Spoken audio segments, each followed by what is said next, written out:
श्री हरिवंश पुराण के 13वें अध्याय का पाठ त्रिशंकु के चरित्र का वर्णन तथा उनके वंश में हरिश्चंद्र आदि का उत्पन्न होना।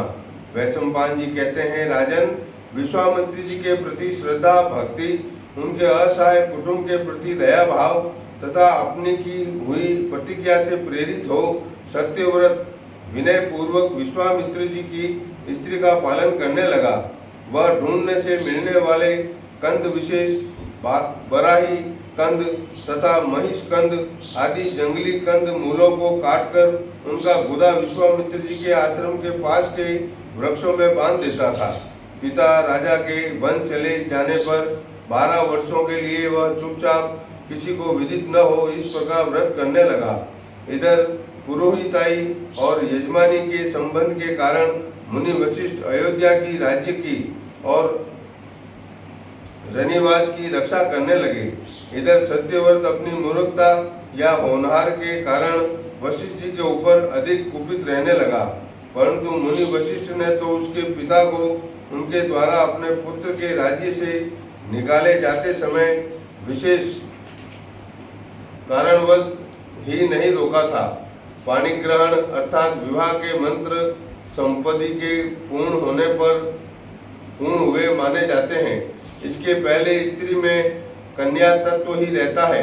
अतः वशिष्ठ जी सत्यव्रत से 12 वर्षों तक कन्या हरण का प्रायश्चित कराना चाहते थे, परंतु वशिष्ठ जी के इस गूढ़ आशय को सत्यव्रत समझ न सका। वशिष्ठ जी धर्म को जानते हैं, तब भी मेरी रक्षा नहीं करते हैं। भारत, यह विचार कर सत्यव्रत अपने मन में उन पर कुपित रहने लगा। भगवान वशिष्ठ जी ने तो गुण बुद्धि से ऐसा किया था, परंतु सत्यव्रत उनके इस गुप्त अभिप्राय को समझ न सका। उसके महात्मा पिता को सत्यव्रत के ऊपर जो असंतोष उत्पन्न हो गया, इस कारण इंद्र ने उसके राज्य में 12 वर्षों तक वर्षा नहीं की। तात, यदि सत्यव्रत भूतल पर कठिनता से पूर्ण होने वाली दीक्षा को पूर्ण कर लेगा तो इसके कुल का उद्धार हो जाएगा। यह विचार कर भगवान वशिष्ठ ने उसके पिता द्वारा त्यागे गए सत्यव्रत को नहीं रोका था। उनका विचार था कि प्रायश्चित के अनंतर इसके पुत्र को ही मैं राज्य पर अभिषिक्त कर दूंगा। राजन, बलवान सत्यव्रत ने भी चुपचाप दीक्षा लेकर 12 वर्ष तक इस महाव्रत को धारण किया। एक समय कंदमूल के गुदे के न रहने पर उस राजकुमार की दृष्टि सब कामनाओं को पूर्ण करने वाली महात्मा वशिष्ठ की दूधार गौ के ऊपर पड़ी। जन्मजय राजकुमार सत्यव्रत ने उसे गौ को क्रोध, मोह और काम के कारण तथा भूख से पीड़ा पाने के कारण 10 अनिष्ट धर्मों अवस्थाओं को प्राप्त होने की दशा में मार डाला।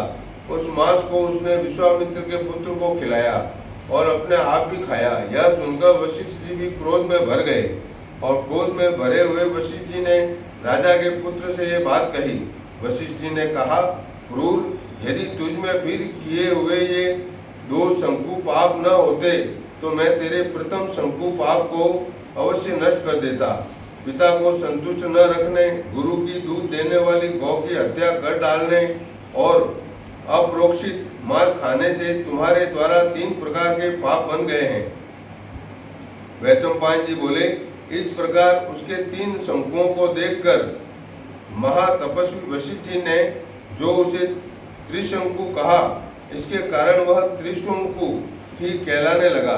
जब विश्वामित्र जी लौटे तब अपनी स्त्री आदि का भरण पोषण करने के कारण प्रसन्न होकर त्रिशंकु को वर देने लगे। जब विश्वामित्र जी ने राजकुमार से इच्छा अनुसार वर मांगने के लिए कहा, तब उसने मुनि से वर मांगा कि मैं सदैव स्वर्ग में जाऊं।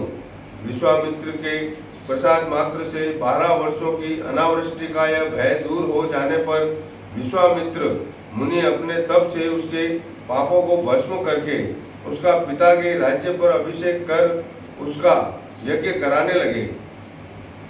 तदंतर तप की शक्ति से संपन्न कौशिक गोत्री विश्वामित्र वशिष्ठ और देवताओं के देखते देखते ही त्रिशंकु को सशरीर स्वर्ग में भेज दिया। त्रिशंकु के कैकेय वंश में उत्पन्न हुई एक सत्यव्रता नाम की भार्या थी। उसने हरिश्चंद्र नाम वाले निष्पाप पुत्र को उत्पन्न किया। वे राजा हरिश्चंद्र त्रैशंक नाम से प्रसिद्ध थे। उन्होंने राजसूय यज्ञ किया था, अतएव वे सम्राट कहलाते थे। हरिश्चंद्र के रोहित नाम वाला वीर्यवान पुत्र उत्पन्न हुआ, जिसने अपने राज्य कार्य की सिद्धि के लिए रोहितपुर बसाया था। उस राज ऋषि ने राज्य तथा प्रजा का पालन करने के अनंतर संसार की असारता को जानकर अपना नगर ब्राह्मणों को दे दिया था। रोहित का पुत्र हरित और हरित का पुत्र चंचू हुआ। यह प्रसिद्ध है। चंचू के विजय और सुदेव नाम वाले 2 पुत्र हुए। उस विजय ने संपूर्ण क्षत्रियों को जीत लिया था, इसलिए वह विजय कहलाता था। उसके राजकार्य, धर्म कार्य और आर्थिक विषयों में चतुर रुरुक नाम वाला पुत्र हुआ।